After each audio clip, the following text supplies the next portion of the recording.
guest, Lindsay. Okay, so hi everyone. I'm going to call the meeting to order at 10:01 a.m. Beth, can you call the roll? Austin? Here. Jacobson? Mick, you're on mute. Sorry. Leffler? McNulty? Here. Murray? Here. Shepherd? Here. Smith? Here. And now I see Mick. And then for guests, Lindsay Dorfman. And then for CCS, we have Rebecca Malinowski, Deborah Wishmeyer, and Beth Stumper. Great, thank you. Any additions to the agenda? No? Okay. Any public comment? I think any public is here. The consent agenda, do I have the approval? Can we pause for sorry. 1 second, Pam? Yes. I think Lindsay has public comment, and then Oh, it okay, also I'm looks sorry, like Catherine Lemmers joined the meeting just for notes and Perfect. minutes. Sorry about that, Lindsay. I'm looking at my agenda and not looking at the screen. So go ahead. Okay. Hi, I don't know if this is the right time for me to talk, but thank you for allowing me to come to the meeting today. So I'm here because Rebecca's gonna talk to you folks about GPL's plan to implement BiblioCore and BiblioWeb through BiblioCommons. And Rebecca and her team have been absolutely amazing and have worked a little bit with the team on BiblioCommons to determine just what Glenview Public Library adopting this tool is going to mean for the entire consortium. And I think she can speak to that a little bit later. But I just want to let you guys know that this is a product that personally I'm really excited about for our patrons. So is my board and my team. And I just hope that you'll see that it's not going to impact the consortium in a negative way. And I also wanted to let you know that I just got off the phone with Eric from BiblioCommons, and I asked them if there's any benefits to the consortium or any of the other libraries if Glenview adopts BiblioCommons. And he said absolutely. So basically, Glenview is paying to index the entire collection for the entire consortium. So if any of you wanted to adopt BiblioCore in the future, that implementation price would be minimal compared to what Glenview is paying. And implementation time would also be pretty much cut in half. So there is a benefit to the consortium for Glenview stepping up and being the first library to do this. And then again, Rebecca will speak to you about what it means. I mean, if there's any negative impacts to the consortium. So that's that. Great, thank you. Thanks. Okay. Any other public comments? No? Okay, sorry about that. I will try to divide my attention between both my paper files and my screen. So the first order of business is the consent agenda. Do I have a motion to approve the consent agenda? Or does anyone want anything pulled off the consent agenda? Moved. This is Brian, so moved. I'll second. Great. Diane. So Brian moved and Diane second. Beth, can you call the roll? Or yeah. Yes. Austin? Yes. Jacobson? Oh, we lost him. We lost him. Okay, I'll come back. Leffler? Yes. McNulty? Yes. Murray? Yes. Shepherd? Yes. And Smith? Yes. It doesn't look like Mick is back. Okay. Okay. I'll just go ahead and continue, and hopefully Mick will hop back on. So new business is or not new business, but business is the innovative updates. Lindsay just spoke about Glenview going with BiblioCommons, and then Rebecca, do you want to talk a little bit more about what's going on with your discussions with Glenview, as well as what's going on with Innovative and the Development Partner Program? Yes. So we being CCS, when we heard that Glenview was, going to pursue this product, we had I think, very reasonable concerns, specifically around system performance and what it would mean for this other product to be making a bunch of calls and requests to the system, as well as how the integration works, because these products kind of are all really different. Deborah did a great job reaching out to existing customers that use both Polaris and BiblioCommons, and including consortia where not everybody is using the same product, because that is 100% new for CCS when it comes to an OPAC. And honestly got kind of like mixed messages. And I think it depends a little bit on when they implemented what we were hearing from them. And sort of, there's a consortium in Ohio that's very involved in all the things Polaris. So we did have a good chat, or Deborah had a good chat with Wes. And it sounds like BiblioCommons has made some good improvements from the time that their libraries initially implemented. And he said, it's the best it's ever been. So after those conversations, Deborah, Bob, and Marcin put together a list of questions for the BiblioCommons team. And Lindsay facilitated setting up a meeting for us to talk with them. I was really pleased at the meeting that, no offense to the sales folks in the world, that it wasn't just the sales team trying to like sell us this product. The COO, the lead engineer, and the product manager were on the call to talk us through how all these different components would work. And I will say that the integration is very different than like our enterprise product or anything that we kind of previously used before.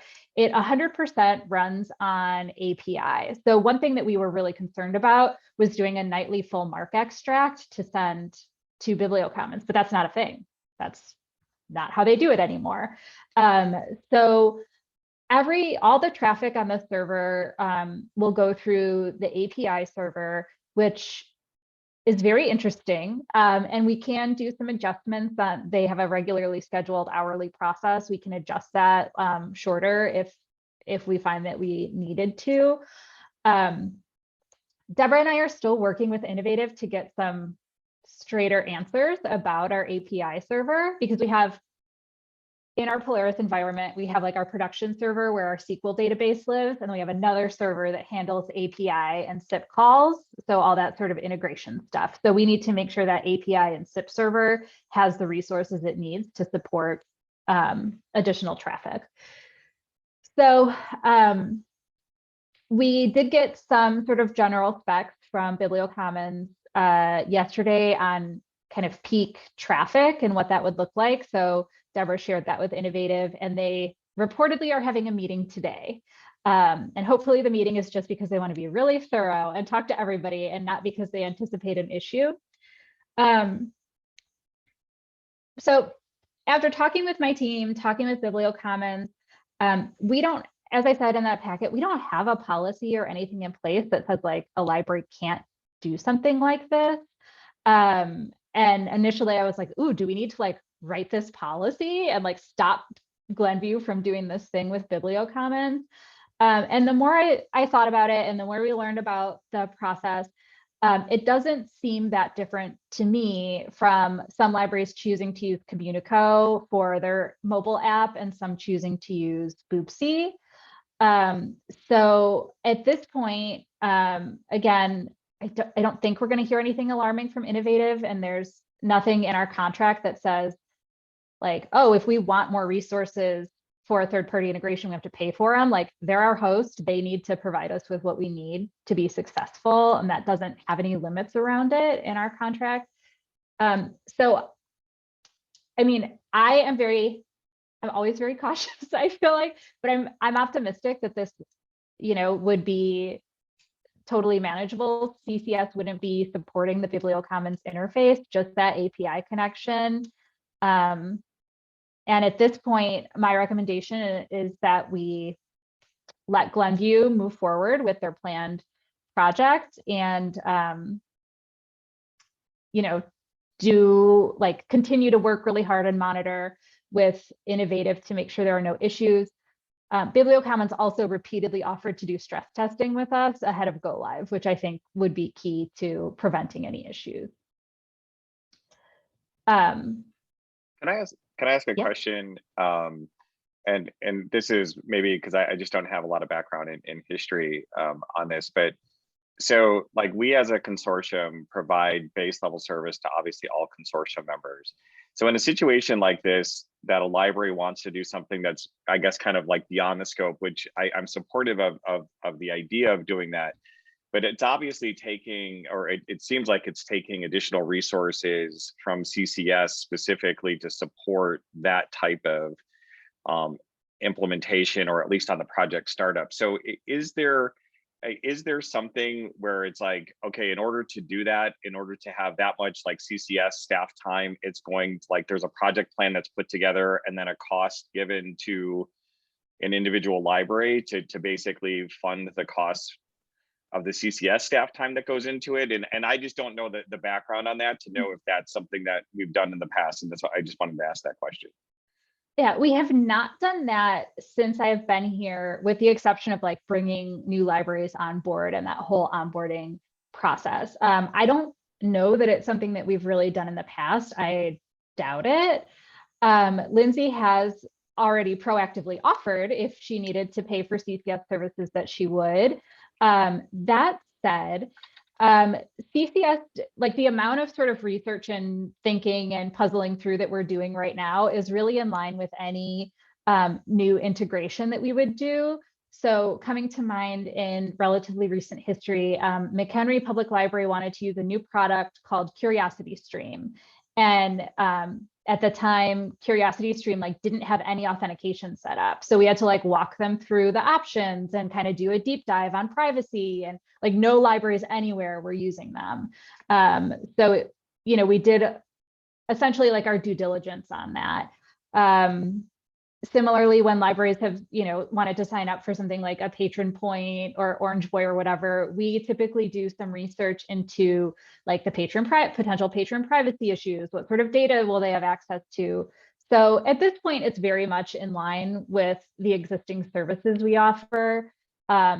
For our Communico libraries, when we're doing upgrades, we communicate directly with them because they are so easy to work with and are happy to kind of do these bulk changes for our members. So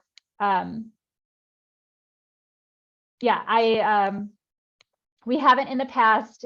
I think if things sort of like spiraled, we would need to, but at this point I've been, I hope, pretty clear with Glenview that our involvement would really be supporting the integration and not like training, setup, troubleshooting. It's like, here's your API key, we're going to monitor system performance and let you know if we have concerns.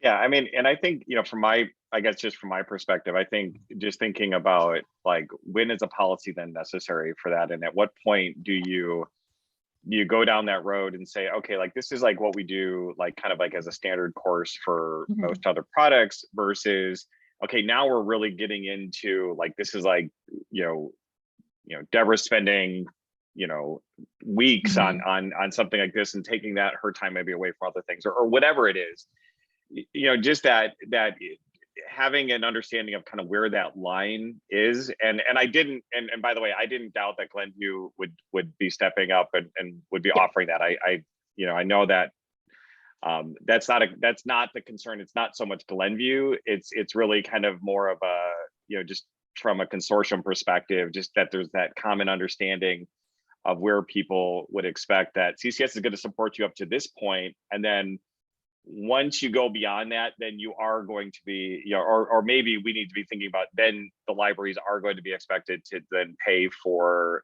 that type of kind of custom work. And I don't have a good idea or a good sense of where that line would be. So I just wanted to just raise it at this point.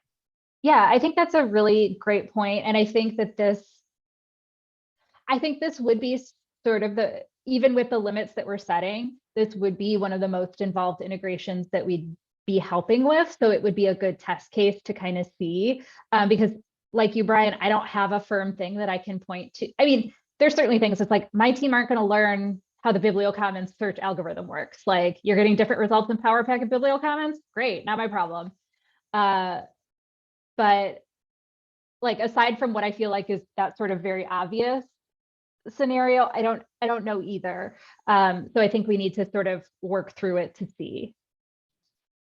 It strikes me, Rebecca, that, you said, if things spiraled, so maybe, maybe defining, well, what does spiraling Yes. look like, right? Like, when does that cross that threshold?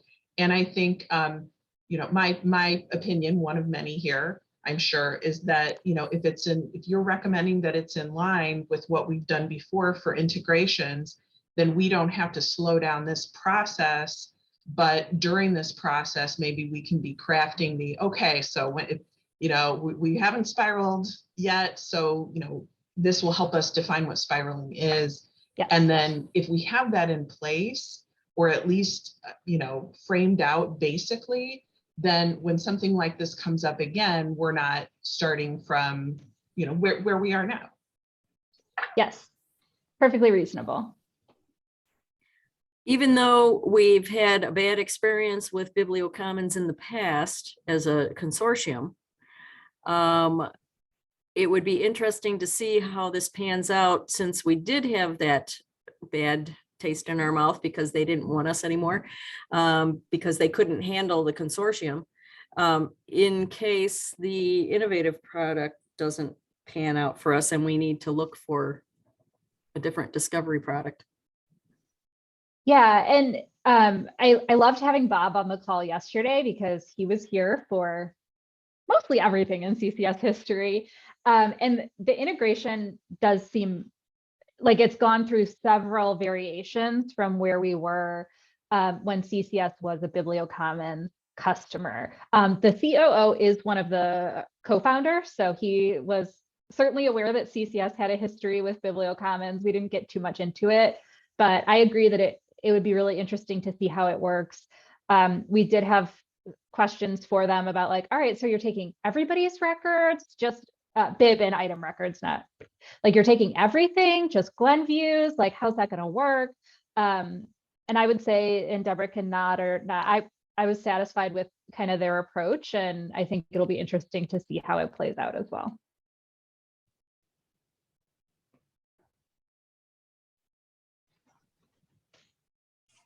Great. Any other questions for Rebecca or Lindsay, for that matter, regarding the BiblioCommons? Okay. Then Rebecca, do you want to move on to the development partner program, or you or Deborah? I'm not sure who wants to talk about that. Yeah, I'll give a quick update, and then if Deborah has anything to add, I'd be happy to hear from her as always. The timing today is not great. Our meeting with Vega, our next meeting with them is actually this afternoon. And at that meeting, we are expecting an update on the issues I reported at the last meeting, wherein they're like, no, you can't get any statistics from Discover unless you buy a second product. So we have in the interim provided them with a list of data points that we feel are very basic data that we should be able to get without an analytics product. So we'll be getting an update on that today. We'll also be pushing them for, again, just more information on timeline. The development is taking a lot longer than they anticipated, which is sort of always the case with these types of things. And, Deborah and I are starting to have conversations about the amount of staff time that we have put into this product and kind of what our return has been, will be, could be based on that.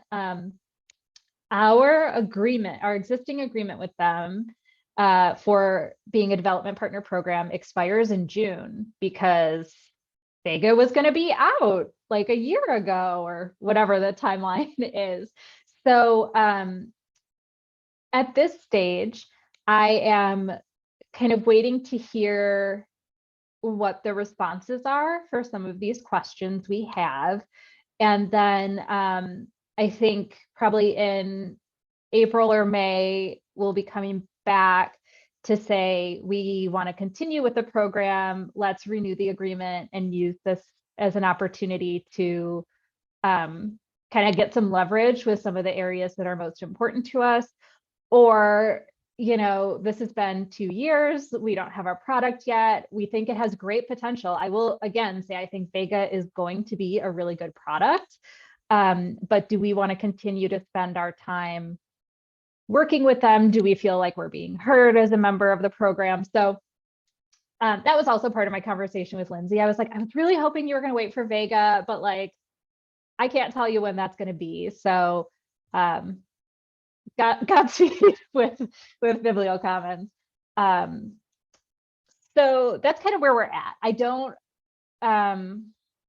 development is progressing. They're continually releasing new things, but we do have some concerns. They're like outselling the product before it's developed to like non-development partners. So we have concerns that it's just really diluting focus and that consortia kind of, as always, are going to get lost.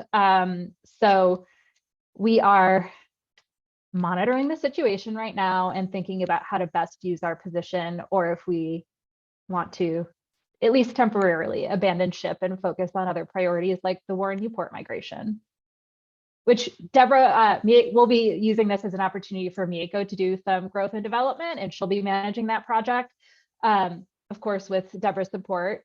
But we may want to make some changes there. Great. Does anyone have any questions or comments on Rebecca's report? No? Okay. The technical services function in LEAP.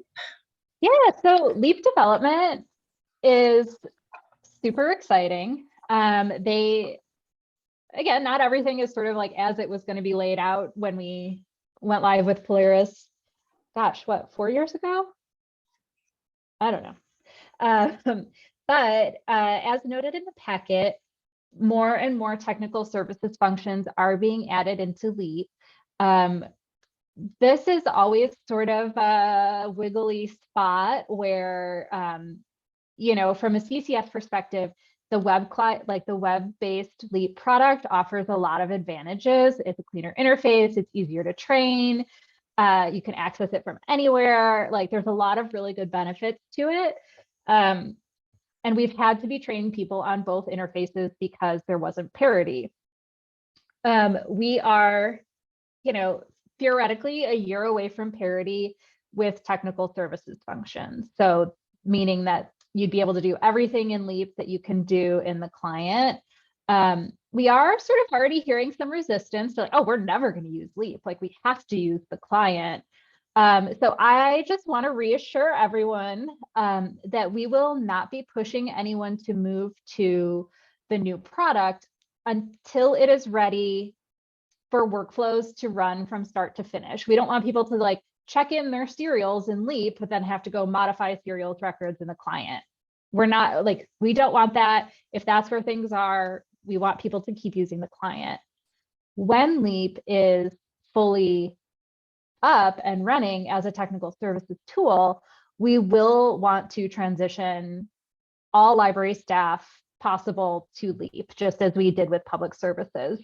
So our dream right now is that we'll be training Warren Newport technical services staff in 2023 on LEAP, if that's possible. And we feel really good about having, again, if the development is there, otherwise we will 100% train them on the client. We feel really good about having a library that could be that sort of avant-garde and show everyone like, look, we can do this. It's so easy. It's great. I love it. So that's where we're at. Not there yet, but getting much closer. And it feels like a real thing. Whereas before it was like, oh, right, you're going to put all the technical services functions in LEAP. So we've moved from I'll believe it when I see it to, oh, I can kind of see it. So we're going to start having some more discussions around that. Thank you. So moving on to the office lease project. Rebecca did send out a slideshow to us. I think it was yesterday, but I think you're going to share your screen with us as well. Yes. There's no expectation that you've gone through it. So I will go ahead and do that now so I can share the timeline.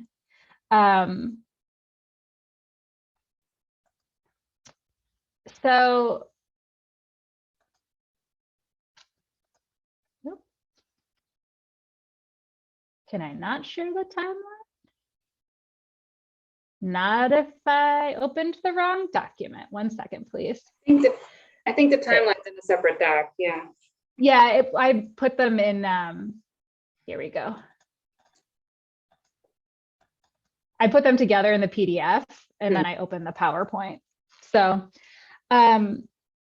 so Beth and I and Deborah in my absence have been working with Cushman Wakefield to kind of understand the market. How do I identify what CPS office needs are? What is the timeline for, you know, moving to a new office? How does that all work? Beth does have some experience with office moves, so we're so excited to have her expertise on hand.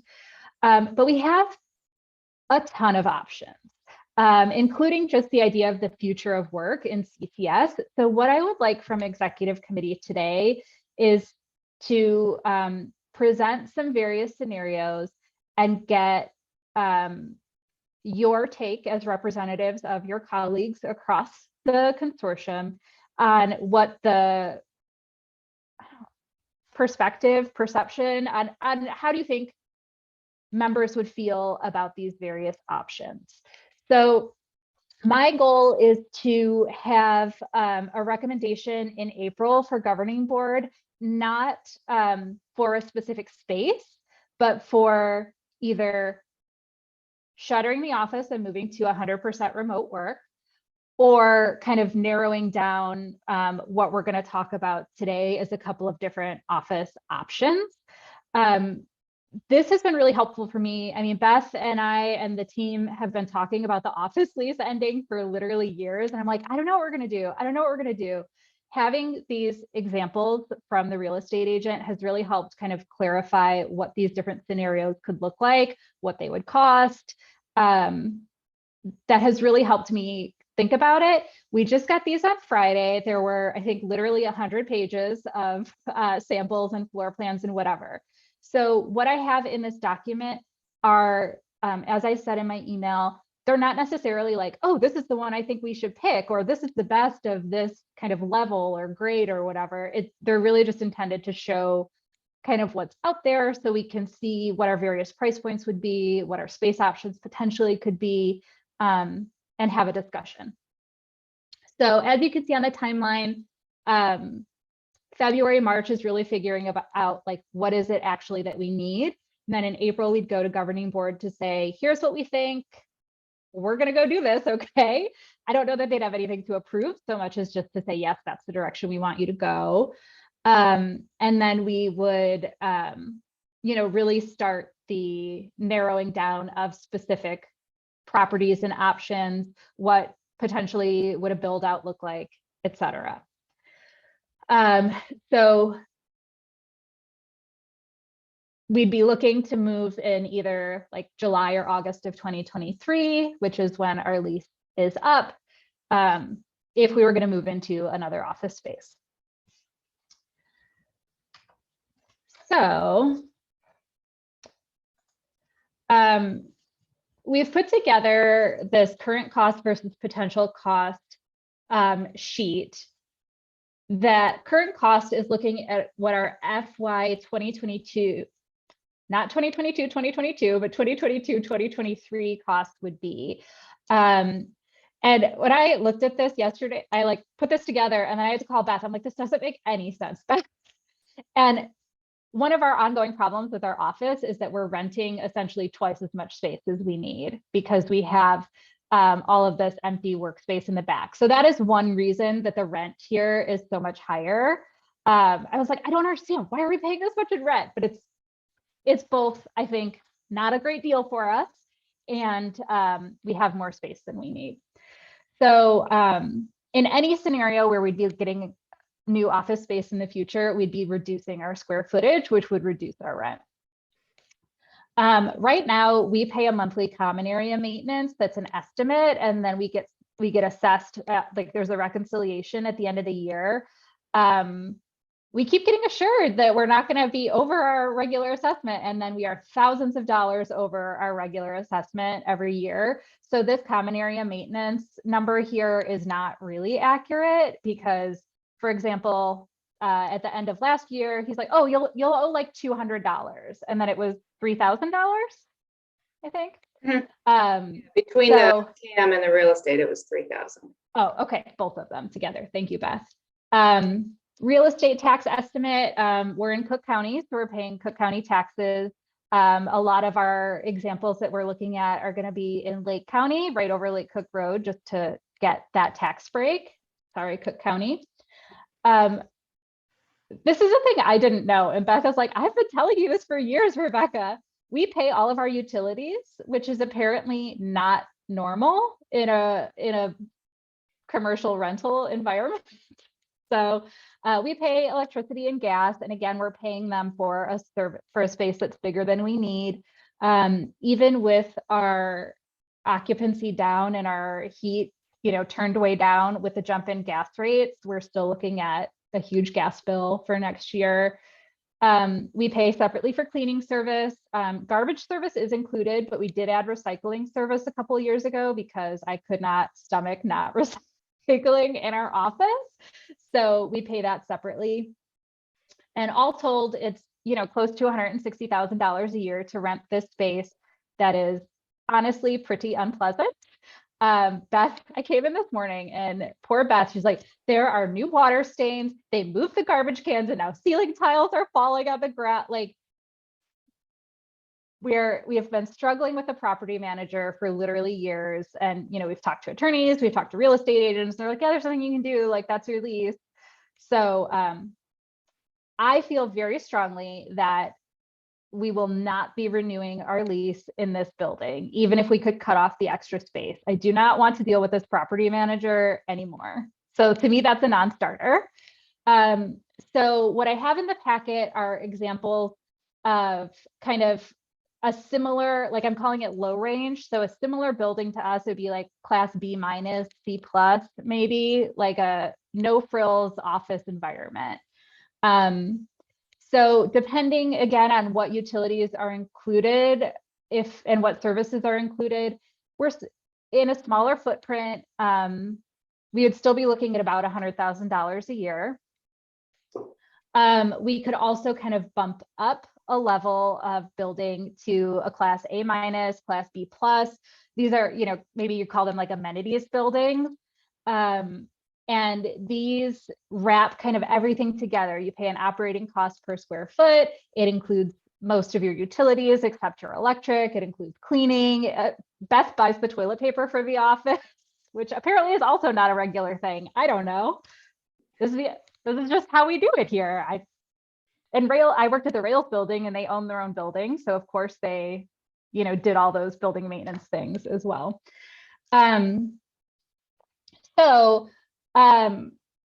Moving up to that sort of nicer building doesn't increase our costs. I mean, it doesn't increase our costs from where we're at now, but it's not that much. I was surprised that it's not more of a difference from the sort of amenity, like no frills buildings. So I wanted to show you what those examples kind of look like, and then have a quick conversation about kind of where we're at. We are looking still relatively in the same area. I think all of the examples that we're giving you today are within 5 miles of our current office. While I was on leave, Beth and Deborah and the real estate agent did a couple of map studies so this one looks at the CCS libraries as well as standalone libraries in our service area and identifies kind of the geographic mean there, and it's just down the road from our current office. They also did a study just looking at existing members. Again, the white star is our current office. The orange star is where they would be looking. They also did a study, which I didn't include here, looking at drive times for our existing staff members. Like, we wouldn't want to move an office to double someone's commute. And again, like, we're not recommending really moving the office, so I didn't include that since it didn't seem super relevant. So I have again, this is a very small selection of the examples that he provided, but I did map them here. I drew in Lake Cook Road for myself, so I'm not squinting to figure out where it is. Our current office is here. One example is literally the office park next door, and then a couple of examples across Lake Cook. So option one would be to basically cut out the extra space in our current office, but maintain sort of the same level of amenities, the same sort of feel of the office. We'd have permanent seating still for all staff, like we have now, space for small meetings, but not space for like a whole membership meeting. Based on the information we put together with the real estate agent, we'd be looking at about 4,500 square feet. Our current square footage is about 8,000, including all that space in the back. So this bad boy is literally next door. It's the parking lot one over from us. And so I feel like this would be essentially moving to the same space we have now. There was not a lot of information in the listing about what was and wasn't included, kind of indicated that utilities and heating would be, you know, not included, but didn't explicitly call it out. So it would be very similar to what we have now. And the rent would be, as I said, about $84,000, and then plus some costs that we're not sure what they are now. So up to $100,000 a year. Like we have now, it's a park that's difficult to navigate. You can't really see it from the road. Any security we have would be our own system that we pay for. No on-site property manager. So a lot would still fall to Beth in terms of like taking pictures and making calls and getting assistance, although hopefully it would be a better property manager. Cook County property taxes. So I would not recommend this. We'll look at our other examples and we'll come back to what I would or wouldn't recommend. We can maintain a similar office space, and by that I mean permanent seating for all staff, but still reducing the footprint by moving to a mix of private offices and workstations, whereas now we all have private offices. But we can rent in a building that has a conferencing center. So we'd have a shared meeting space for meetings up to like 80 people. And I think that would be a really good option for CCS. And even within that as an option, we're going to see there's a range of possibilities. So this first example is another Class B building. The unit that's available right now, which isn't necessarily what would be available when we need it, is a sublet. So I don't have a floor plan for it. This is just a sample floor plan for a different available unit that's not the right square footage. With any of these buildings, we would expect to have to do some construction ahead of moving in, and that would likely be covered by the landlord as part of like signing concessions. So we are not planning to have to spend a large amount of money on, you know, moving around internal wall dividers. So this is like a step up from the building we're at now. You know, it's right on Lake Cook Road. It's easier to see. It's a standalone building instead of a park. There is like this weird atrium in it that makes the layouts all weird, but it's like a perfectly nice building. Again, kind of no frills. There's an office and there's a conference space. Now we have a fancy building. And the fancy building, you know, in addition to having the same things as the last building we looked at, it is it's on a pace line. It's right on 294. It's near a metro line. So it gives us public transit access that we don't have now. And it is surprisingly affordable, because I thought we would just not be able to have anything near public transit. And then for CCS staff, there's amenities in the building, such as a food court. I think this one has a fitness center. I don't know, but you know, it's just like a nicer place for staff to go to work. It does have the highest operating cost of any of the examples that we're looking at. It is the furthest from our existing office, but by 15 minutes. Again, they're all within 5 miles. And in this scenario, again, we'd be focusing on everybody having their own seat, and some of the space would be used for small trainings. And so the rent here is like $123,000 a year. We'd still have to pay for electricity, which we'd say, let's say 6,000.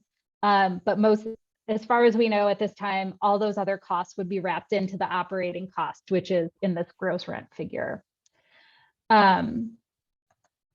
So another option is that we further reduce the office footprint. So we're not getting square footage for all of our staff members to have their own permanent seating. So we would have a mix of private offices and workstations, but those would be, or at least some of them would be shared seating and hoteling. So even when we go back to the office, CCS had a remote work policy, an option before the pandemic. So we will continue to offer remote work as an option. And I think now that our staff are accustomed to it, and based on our conversations, they will be much more likely to use it than they did before. So this reduces our footprint to like 3,000 square feet. So this is the same building that we just looked at, but a smaller office and a different floor plan where, you know, these would, again, all these walls could come down and be different. And this is just a sample, but we'd have, like we do now, kind of a space for small trainings. And then instead of everybody having their own space, we'd have some shared offices or shared workspaces that people would kind of claim or check out depending on how many we have.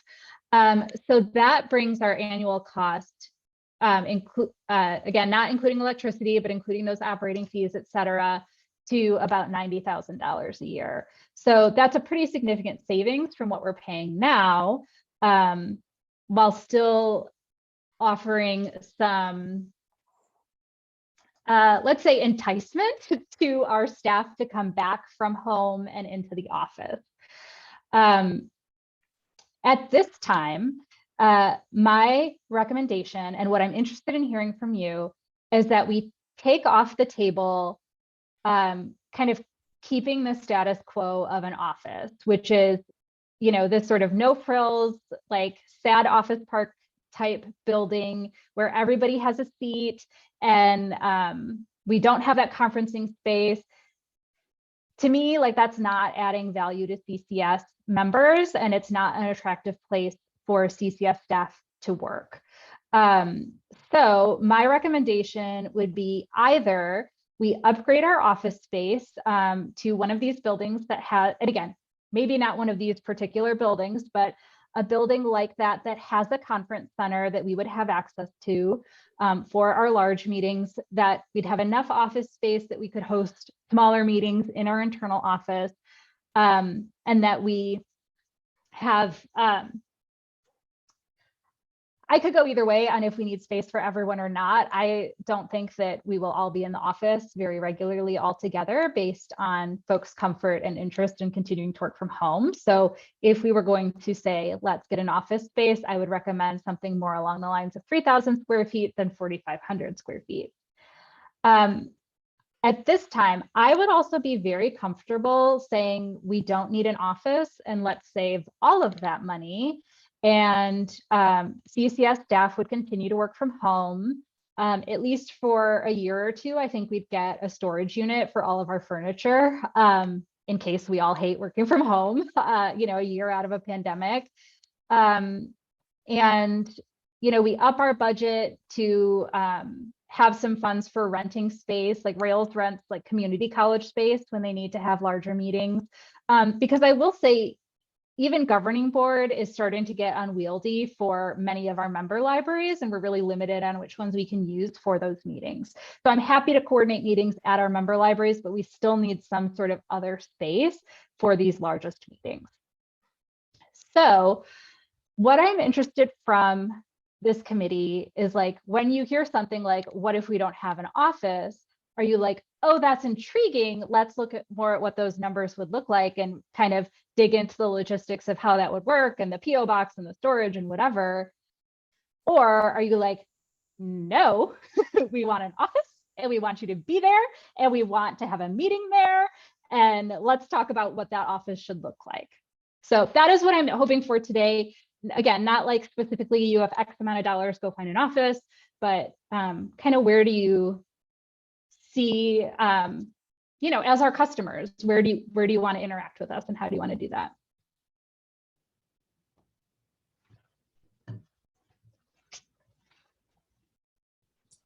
Who's going first? I'll go first. You know what?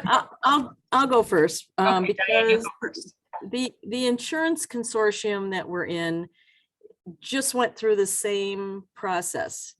And we decided that they needed a place where people could be together to coordinate projects, et cetera.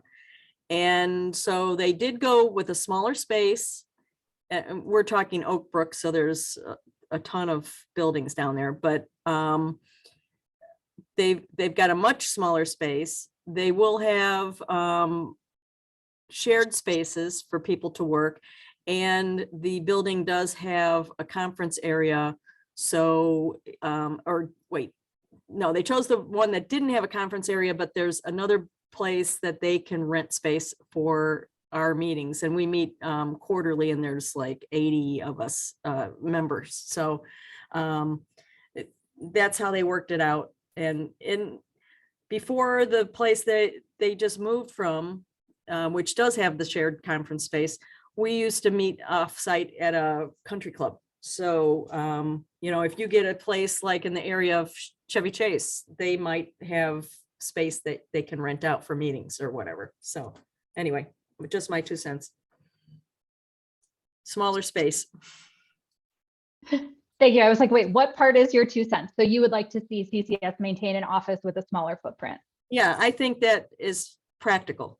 Especially, people can still work from home, but there are times when you need to be together when things are going on. And especially if we're looking at adding a new member, well, they might be, you're still in the same building at the time, but going forward, it's nice to have a place where you can be. And I think that also cuts the cost. I'll echo what Diane said. I'm glad you went first, Diane. It's a few words for me. I agree. I think that having a central space is a good idea. It doesn't necessarily have to be, well, it shouldn't be the size that it is now. It doesn't necessarily have to be that big of a space, but to think that the whole CCS team loses that opportunity to come together and collaborate because everyone is exclusively working from home makes me a little sad.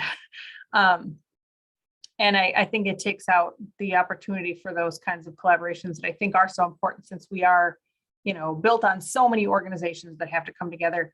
I would wonder too about like records retention and finances and all that, like whose house gets to keep all that stuff. That would worry me a little bit too, because I wouldn't want it to be my house, where all that stuff needs to be kept secure. So I think having a central location, even if it is shared workspaces, ideally, if it had, a space that was available for governing board to get together and meet, I think that would be the perfect balance. I don't know if such a unicorn exists, but I think that would be striking the right balance and still allowing staff to work from home, but also providing a collaborative space.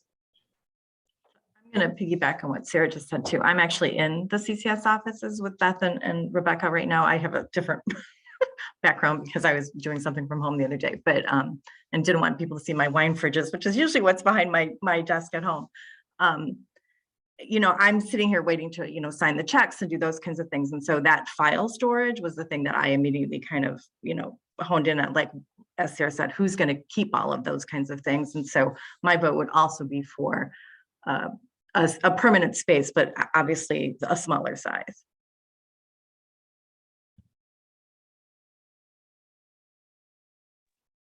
Anyone else want to chime in, or do we all? I've seen lots of nodding as different people have been speaking. So, Beth, do you want to?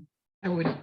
I have a question. I would just like to clarify. So when we did the project to try and build out the existing space here a few years ago, and there's a couple of directors who maybe weren't here when we did that, and it was shot down by the city, whatever, I'm not bitter. But at the time we were looking to have, Rebecca's bitter, we were looking to have a large meeting space that would accommodate governing board. And at the time, it seemed like there was an appetite that if we could build that, they would come. Based on what people are saying, would the preference be whether we had the space in our office or we were able to rent it in the building or at a country club, which sounds kind of cool, would governing board want to meet there as opposed to going to the libraries to meet? Because at the time there was some discussion like, well, we like to meet at the different libraries so we can see them. So I think it's important for us to understand, and maybe that's more of a governing board question, but if there's thoughts on that, thank you. Speaking from a library that doesn't have the physical space to host a governing board meeting, you know, it would seem to me, I mean, I always like to see the other libraries as well, but as we grow, right, the number of libraries that can host us, as Rebecca said, lessens. So, you know, I kind of feel like the ability either to have that space as part of the CCS offices or the ability to rent out that space for governing board to meet would kind of be where I'm at. Though I don't have real strong feelings either way, but I think, you know, it also, and I would imagine that all of us would say it's not a huge, you know, imposition on our libraries that can host that large of a group, but it does end up them being the same libraries over and over that we're going to have to go to. So I'm kind of leaning towards, if that's something that either is available at CCS offices or something that CCS coordinates, that would probably be my preference. Yeah, so I just have a couple of, it sounds like everyone would be comfortable with that space either being in a separate spot in the building or, as Diane suggested, you know, at an external place like a country club or other meeting space. Based on estimates from the real estate agent, for us to have a space of that size physically in our office that we're responsible for would be about an additional $20,000 a year, which to me didn't seem worth it. And I'm seeing a lot. Okay, cool. Please continue then.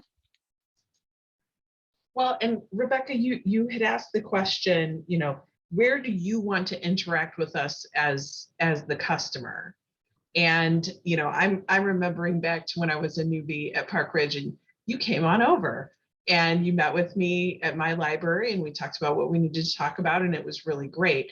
So in terms of where, you know, where we could meet, I think that there are the options of CCS, you know, coming to us if there needs to be a conversation, like you might go to Glenview and meet there to talk about all of this, or something like that. So in terms of the customer, I feel like, you know, we have resources all of our member libraries to, you know, have you come to us if there's, you know, a small discussion that needs to happen. And in terms of how the staff need to function, for this to be, we want this to be a really desirable place to work. We want it to be flexible. We want to have all the, you know, we don't want the team to have to be fighting to get things fixed. We don't, you know, we don't want to have to do any of that. I would really defer to you as to how the team needs to work, but as customers, you know, I feel like you wouldn't need to have the big space. We could, you know, rent another place, and you wouldn't necessarily even have to host, you know, the smaller meetings. You know, like I guess that's a question of, would you have executive board meet at the office? Would executive board continue to be remote? I don't know, you know, how possible that is. Or does executive board move?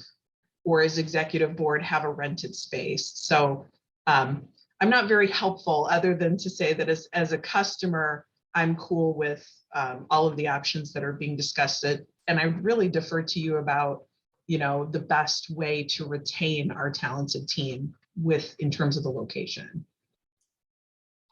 I think it's a good question, Heidi, about, you know, would executive committee and those smaller committees meet in person at CCS? The other thing I was thinking about too is training. I know before COVID, there was a lot of training happening in that common space at CCS.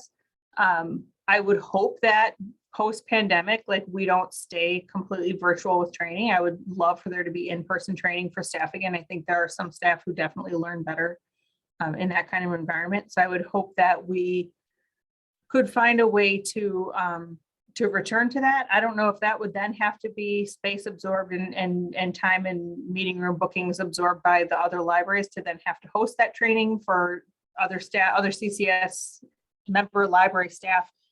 traveling around, or if that would also be at central CCS location. I mean, I like the idea of it being at the central CCS location, but maybe that's just, you know, being traditional and being used to something.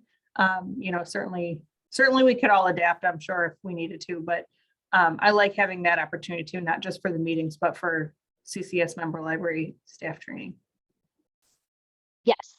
So the examples that we showed today, even that smallest one, the idea would be that we would still host sort of meetings or trainings up to like 15, maybe 20 people in our office.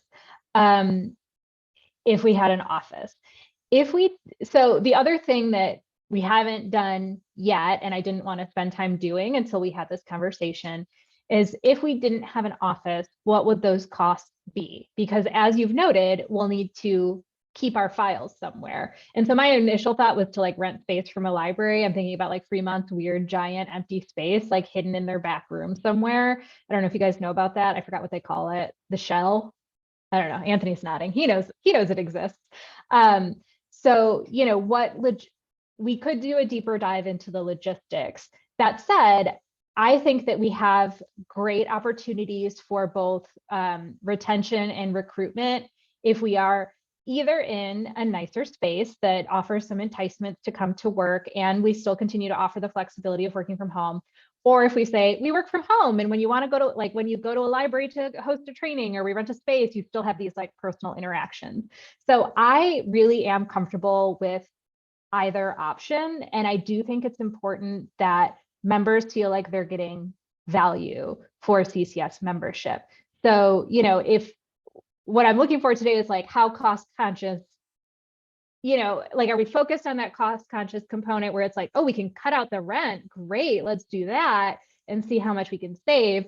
Or is it like, well, yeah, let's get a smaller space and save some money on rent. But like the value of CCS is these kind of central in-person things. And I'm hearing more towards that, the value of CCS is these in-person things. So that is great to hear.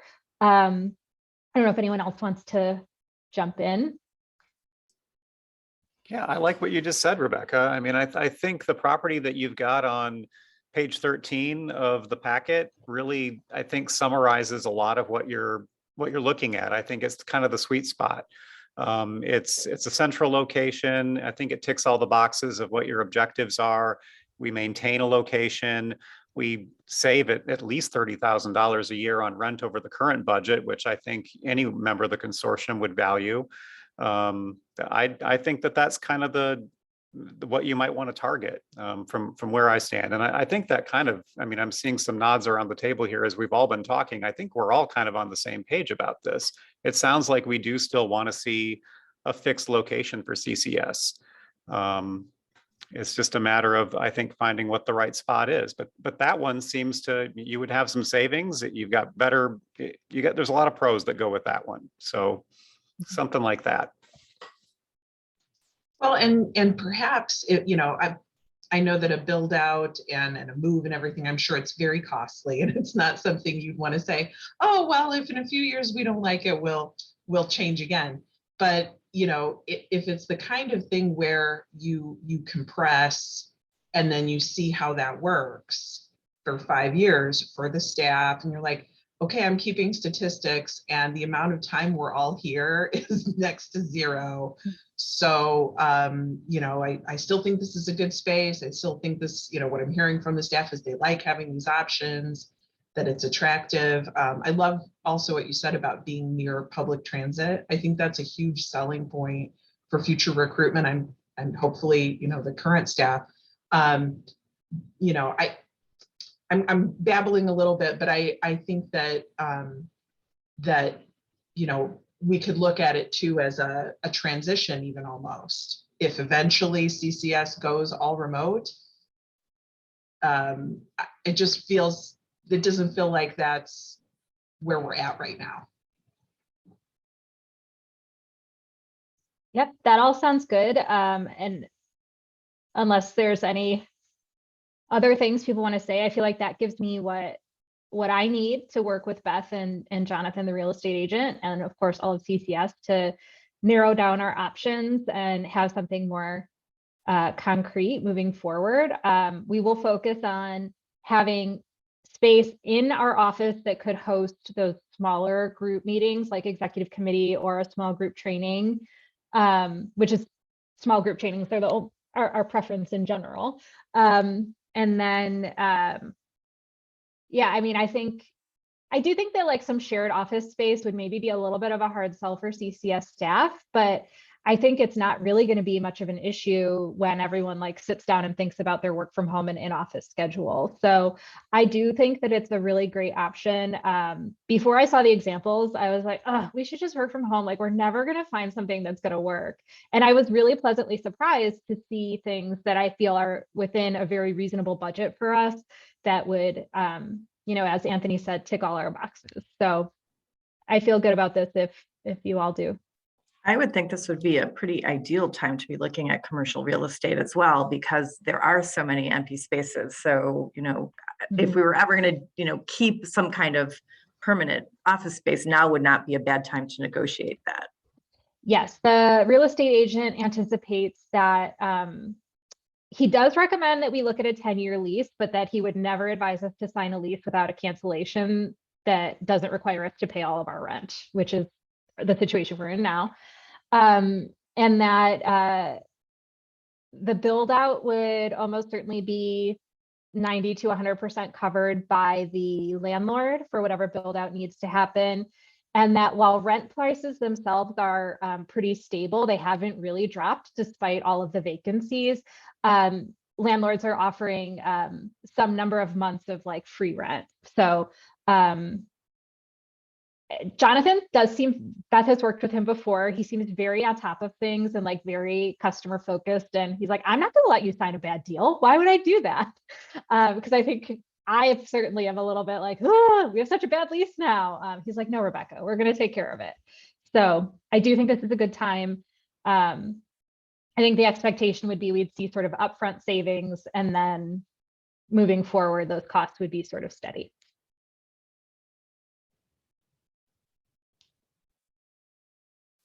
Great.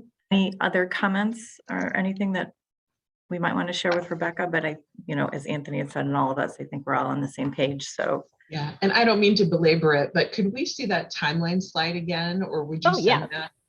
I can absolutely send it, and you can see it again. It should be I would in the love that. packet. Did I miss it? I don't know. I'll double check. I might have sent you the wrong file. I don't remember seeing the timeline in the Then packet. So yeah, I added it in and I sent you the one before I added it in. So I'll resend it. I received the one that had it. It was like one of the first or second slides. So Yeah. if you got the same email, it's I'm in sure there. okay, I missed it. So I'll go back. No, I've got it. It's the first slide. Yeah. Okay. I'm There with it you, is. Heidi. I missed it too. Yeah. So in terms Like I of swear I did not imagine that timeline. we're in this together, Pam. It's been a crazy month, let me tell you. So in terms of the timeline, this is really getting ahead of things here, but you know, in terms of the timeline, are you looking to stay where you are through the length of the current lease, or has there been any discussion about cutting our losses, since there is cost savings involved in potentially in the new place? Yeah, Beth and I just started talking about this last week. I was like, just cancel our lease and we don't have to pay for this stupid roof anymore. So I do want to talk with Jonathan a little bit more about, like, I think he put this timeline together based on our current lease end date and made everything fit. I do think it could potentially be done sooner. So yes, I think that's a question we need to further explore, because yeah, why not? Especially right now we're planning go live with Warren Newport in September of 2023. So we'd be like moving at like, which again, it's different staff who would be doing this work, but if we could get that done a little sooner, I don't think anyone would be upset. Yeah, well, and you know, I don't speak for the whole committee, obviously, and not the governing board, but from my perspective, if there was some timing, you know, some timing overlap, you know, given that what you've been experiencing with the current location, And the new places, it's a cost savings overall, that even if in the first year, we spent the equivalent of what you are paying now annually for that first year to make this transition better, to get out of there sooner, better timing, it would be worth it. I appreciate that. We'll look at the numbers and the timeline and talk with Jonathan and see if we would recommend anything other than listed here. So Heidi, you're Thank you. talking about moving out of this space, moving into a new space prior to August 2023, where we would have two lease monthly. Okay. Yeah, again, I don't speak for everyone, but that's my 2 cents. And there was a chat from Anthony. Anthony, did you want to speak to that, or else I'll just make a note of it? Sure, I was just saying, I just sent a chat to Beth that Palatine Public Library District had a relationship with an office park manager in the Northwest Burbs.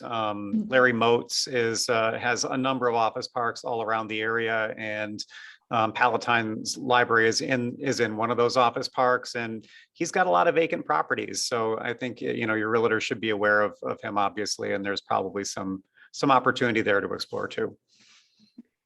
Thank you. I just had a quick question. I remember a few years back that Rails got permission to have remote meetings because they're so spread out. Are we spread out enough to conform with that so that we didn't always have to meet in person for the big group? No, that square, it's based on square mileage and it's huge. Okay. It's really big. Yeah, I have looked into that because I was like, ooh, let's do that.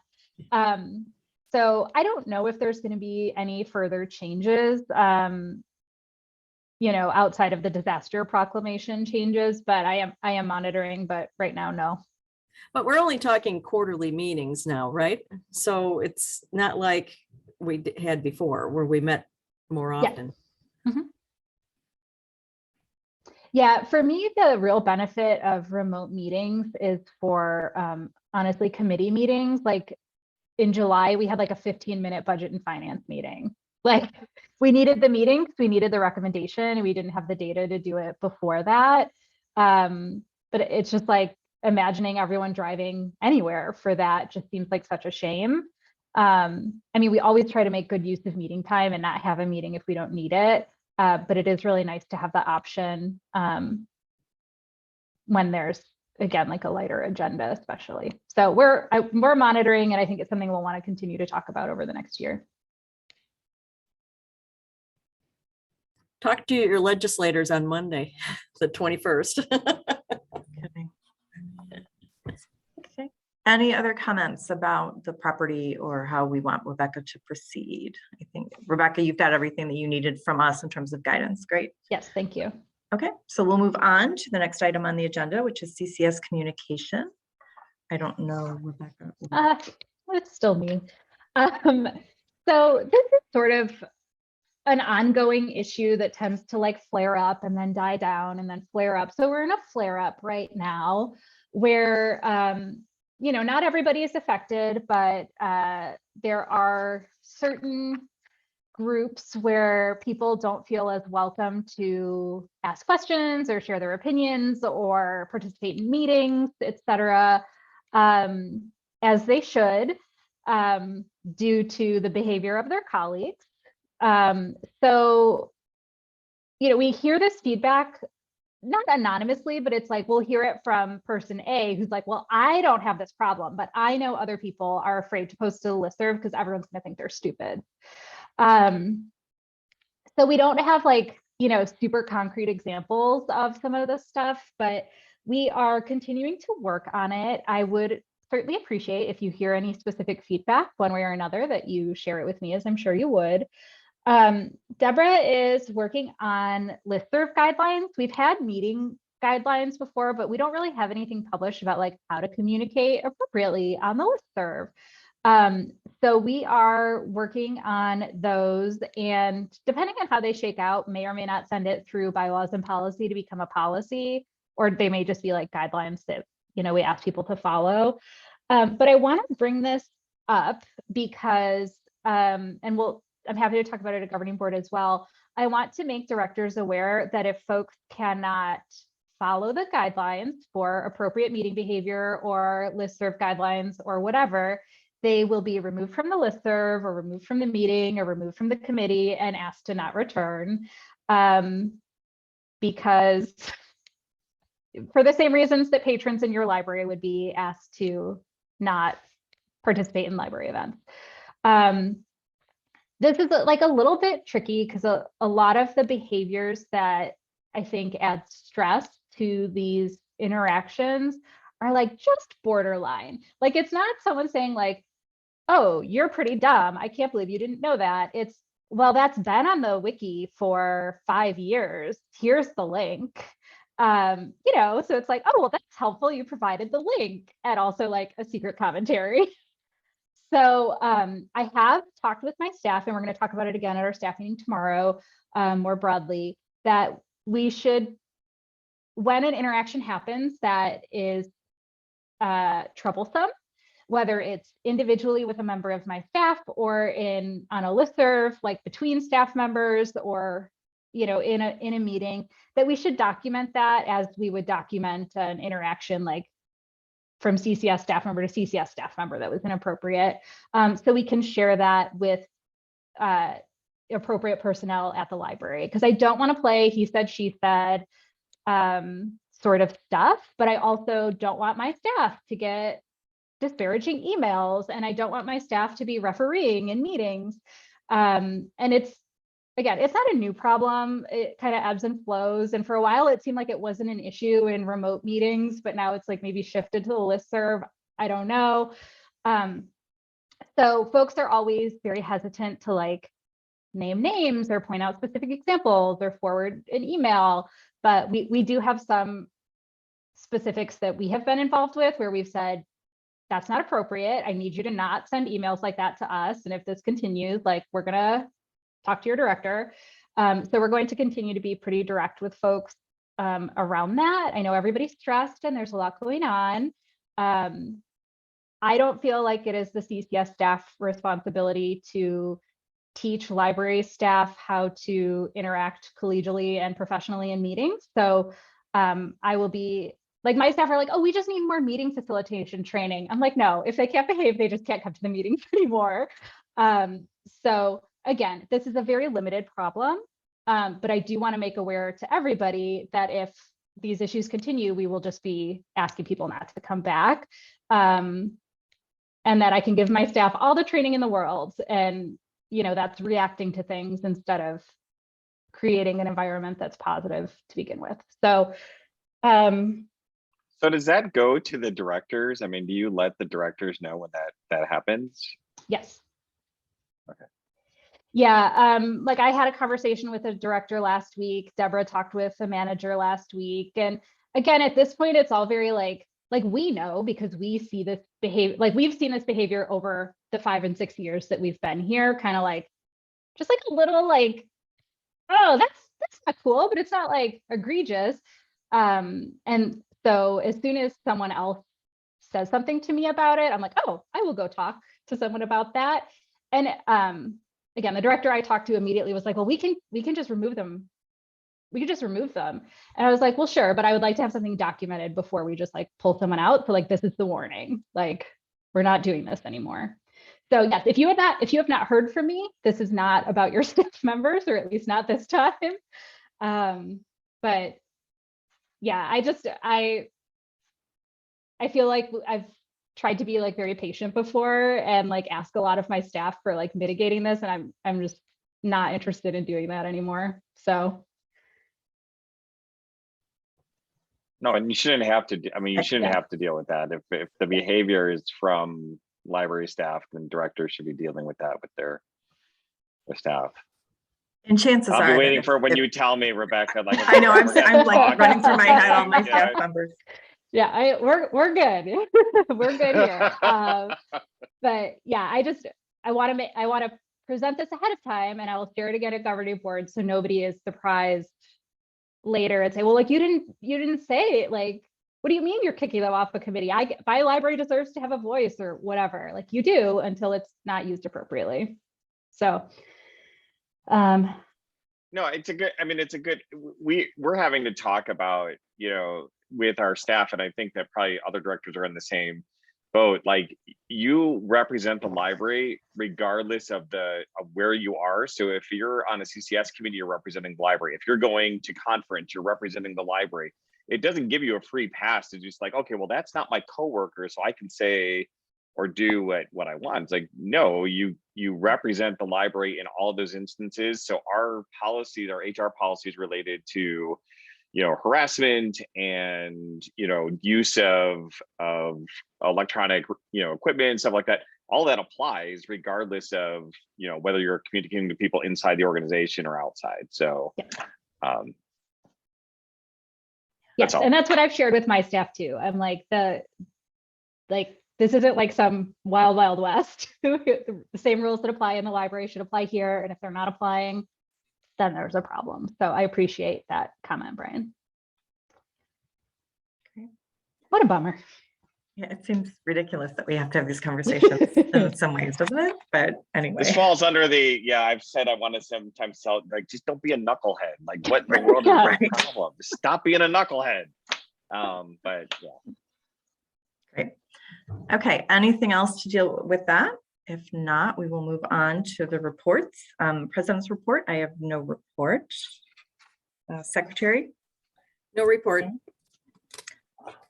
Treasurer, Mick? Rebecca, did you want me to talk about what we talked about, or we can wait till another time? I'm happy to have you speak to it. Thank you. Okay, so you guys read the minutes about from the treasurer's report. It's at the very end of the packet, so maybe you didn't get to it, which is totally fine. There was a really interesting conversation. A number of you were, well, Anthony was there. I don't know if anybody else was there, Pat, about recruitment of libraries and using the budget as a mechanism to entice libraries through maybe a lens of equity. And so we had a long conversation about it. And my personal opinion, and we don't necessarily have to discuss it now because it's not a decision-making process, but like, is that we need to first get the long-range planning process in place about what libraries do we want to recruit other libraries. And the budget should be a mechanism of the strategic goals rather than the budget dictating the strategic goals, in my mind. So that, does that, Rebecca, Anthony, does that sum up essentially? So if anyone you are in long-range planning, Rebecca has been awed by my ability to delegate all and everything. And so tag, you're it. That's my report. Great. Thank you, Mick. Committees and groups. I know Mick just to talk about budget and finance. I'm assuming maybe that's what we wanted to cover in that, if any. Okay. And did you want to add anything to the committees and groups that is in your written report? No, unless anyone has any questions. No questions? Okay. And then do you want to add anything to your director report, Rebecca? No, I don't think so. It's been, I don't know. I have no idea what month it is. I wrote that this was the January meeting, like on the materials, like 6 times. So I don't have anything to add. Thank you all for this very helpful discussion about the office space. I think it's going to be a really interesting process. Okay, I know January went really quickly. So if there's no other business, I will officially adjourn the meeting at 11:19. Thank you, everyone. Good afternoon.